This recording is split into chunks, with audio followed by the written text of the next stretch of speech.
One of the most wonderful things about indie games is the variety in different art styles we get to see. While AAA studios often pursue photorealism or 3D cartoons that can rival Pixar, without the budgets of gigantic companies backing them, indie devs don't typically have the resources to pull that off. However, this can be a blessing in disguise. Not having a corporate budget means not having a corporate vision. It means you can make your game look as absurd as you want and you won't have anybody telling you you can't. A while back, I talked about an RPG Maker game called Hylix that used claymation as the basics for its sprite work, and I've recently discovered another game that uses a similar technique. We're talking about Dujanah, a wonderfully bizarre game created by Jack King Spooner, a Scottish developer you may know for creating games like B-Swing and some freeware games like Sluggish Moors, amongst many others. While he has put out many games before, Dujanah seemed to be the big passion project, launching a Kickstarter asking for only a modest £6,000. The project saw minimal success, reaching just over its goal in January of 2016. The game would then release just under 2 years later on Steam in September of 2017. Very minimal info was even given on the game, simply describing itself as a claypunk adventure game. So I guess we've got steampunk, cyberpunk, and even skypunk, and now we've got claypunk? Whether or not that's even a real term, I do like it a lot. It's the perfect word to describe these surreal claymation games, like Hylix, The Neverhood, and Skull Monkeys. Being a big fan of surreal games with unique art styles, especially coming off of Hylix, I knew I had to check this game out once I heard about it, but don't let the similarities fool you. It may also use claymation, but this is a very different game than Hylix, and with that said, why don't we check it out?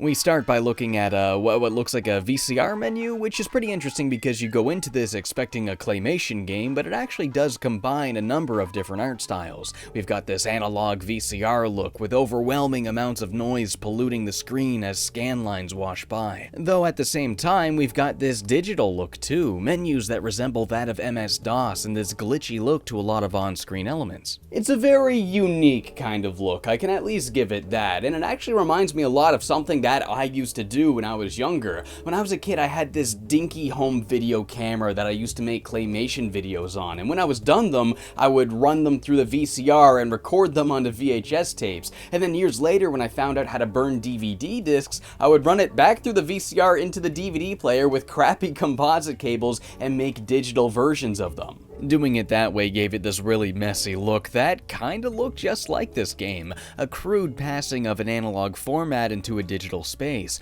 But at the same time, this game also has this papyrus-like border, as if it's drawn on a piece of paper. Games like Valkyria Chronicles have done something similar. It combines so many different mediums and art styles, and honestly, the most bizarre thing about it is that it somehow works. The story begins with Dujanah, an Islamic woman living at home with her family. Her child then starts asking these pressing questions about what would happen if one of her parents were to die. Laugh tracks play in the background as Dujanah and her husband try to diffuse the tone of the conversation with humorous responses.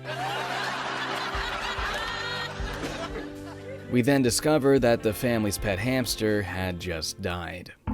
The father brings the child out into the desert to find a spot to bury it, but end up going missing after they leave. There's multiple ways this scene can play out. The first time I played it, they were attacked by strange spider creatures, but upon replaying it, they walked into a military zone and were instead sniped by soldiers. Either way, whatever ends up happening to them, we then cut back to Dujanah visiting her mother, grieving the disappearance of her husband and child. And that is the premise of this game. We explore the world, we talk to NPCs, and we try to figure out what happened to Dujanah's family. And that's all the gameplay really consists of, is walking and talking. You could argue that doesn't offer a whole lot of substance, but when you're playing a game like this, the substance is in the style. The best thing about this game is seeing the freakish clay animation and the absurd visuals. Pretty much everything about this game is absurd. I mean, your first objective is to borrow a relative's car keys to a giant mech that you'll use to get around faster. And when it walks, it goes bada bada boom bada bada beam bada bada.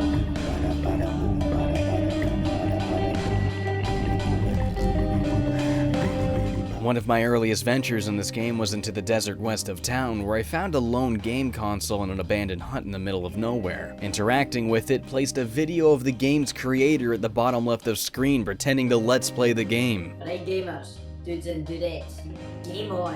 He goes on to complain about the game's emptiness, spouting profanity and absolutely worthless commentary on the game. Oh, what the fuck?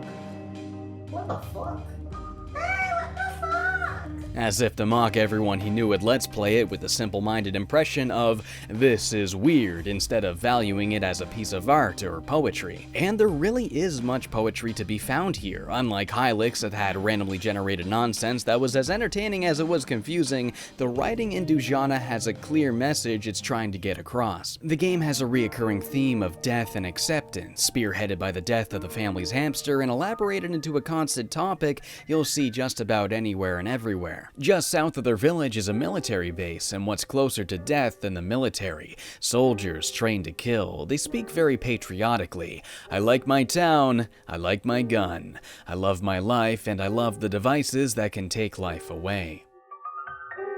Here you'll ask Colonel Dajjal about the disappearance of your family. There's a handy list at the pause screen of places you should visit and people you should talk to, so you'll always have an idea of what you should do next based on the boxes that have yet to be checked. Leaving a hometown enters this hub world where you get to ride this badass motorcycle. The hub world looks like it's from a Super Nintendo game, Mode 7 and all. It's actually a really nice break from the bleak and foreboding tone that comes with exploring any given area and talking to its residents. You get some chill tunes and a motorcycle to tear through a map that reminds you of a simpler time, a time when things were 16-bit and life was all about fun. And then you get to town and the first person you talk to tells you about how it looks like some old lady sat in poo-poo. The NPC dialogue is fascinating in a way. It's like rolling a dice. Sometimes it's dumb as hell, but other times it's really grim and thought-provoking. There's also a number of live bands you can walk in and listen to in town. None of them serve any purpose to your goal, but it is really nice to walk in and listen to what each one has to offer. I was hoping to find you here. Oh.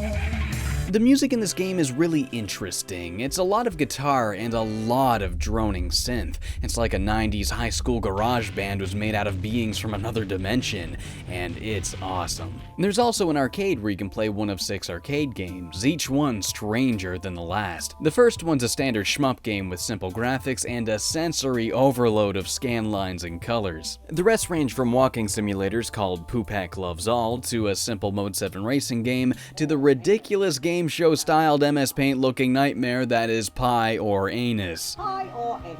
Basically, the host goes pie or anus, you pick a button, and even if you pick anus, you still get pie. Your choices here don't really matter, but that's hard to even pay attention to when the host is constantly distracting you with so much nonsense. So, just to confirm, you've never seen this man before? No.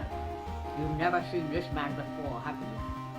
Just to confirm to our studio audience. What are you talking about? There's also a dungeon crawling shooter game called Armadillo where you play as this claymation armadillo with a gun. It's pretty standard stuff. And lastly, we've got this Metroidvania game that's almost half as long as Dujanah itself. I almost put an entire hour into it before giving up. I beat all the bosses and then I couldn't figure out what to do, so I quit. I actually looked up a walkthrough, but unfortunately no one had written one yet. Beating any given arcade game will reward you with an arcade token. You'll need 3 of these for the story, so you only have to beat half of these, which is not a problem considering that like half of these are 2 minutes long. Man, I spent so much time at this arcade that I actually forgot what the main game was even about. I mean, I know it's common for games to have distractions on the sidelines, but this is the first time I felt literally distracted from the game's story.